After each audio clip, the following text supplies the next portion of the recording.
a special message from Mr. Graham. The company really is people. It's not the brick and mortar. It's not the metal. It's the people that make the things, the wheels go around. And I'm very proud of the superb people that have been at FP International.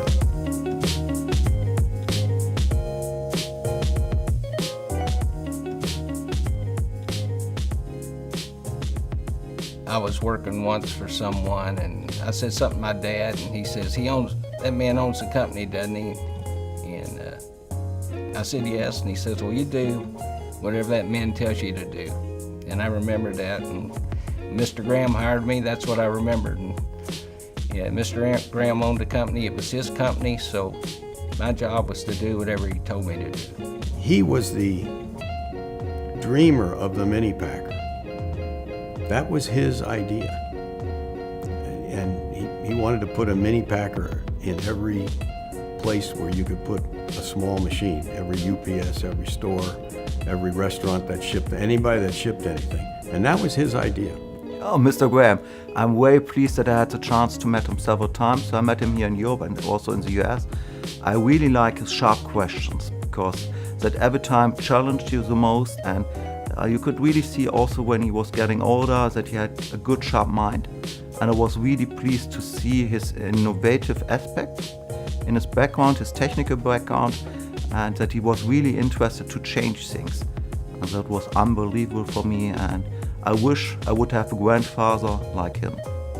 Mr. Graham, it's been a pleasure, a joy working for you, with you. The image of Arthur Graham will never disappear. His spirit will remain intact, as it always has been. And his ability to create and innovate has had a significant impact on this company in such a way that will never change and will never disappear, and has not to this day.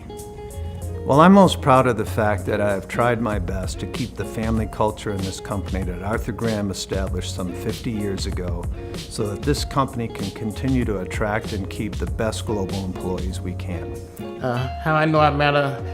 Let me tell you a story. When I first met Mr. Graham, Mr. Graham was getting out of his car. I didn't know who he was, okay? So here's this gentleman getting out the car, coming up to me, and he waved when he got halfway up there. And I waved back, and he came up to me, and he said, this is pretty interesting. I said, what? These pallets change colors. And I went to explain to him why they change color. I said, well, we get cups from wind cups, and we get cups from darts. And we keep our plain cups separate from our printed cups.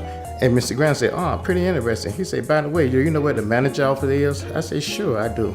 And I pointed over there. I said, you know what, I'll walk you over there. So as we was walking, I opened up the door and I said, there's a man here ready to talk to a manager. And he said, hey, everybody just started like, Mr. Graham, Mr. Graham, Mr. Graham. I'm like, shocked, like they all make him know who he was.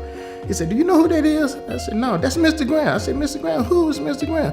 That's the guy that signs your check. I'm like, oh.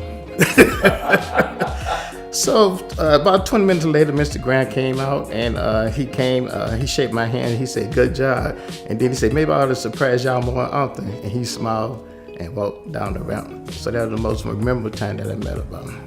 You asked the question about legacy. I think one of the ones I have really inherited most from Dad is to be a problem solver, not a problem creator. Yeah. To find opportunities and to consider no obstacle big enough that you can't find a way around, through, over, or under it. Some of the things that he has taught me about being prepared and think ahead have clearly been, guiding principles in my life. To be the family of a man who actually started an industry is incredible.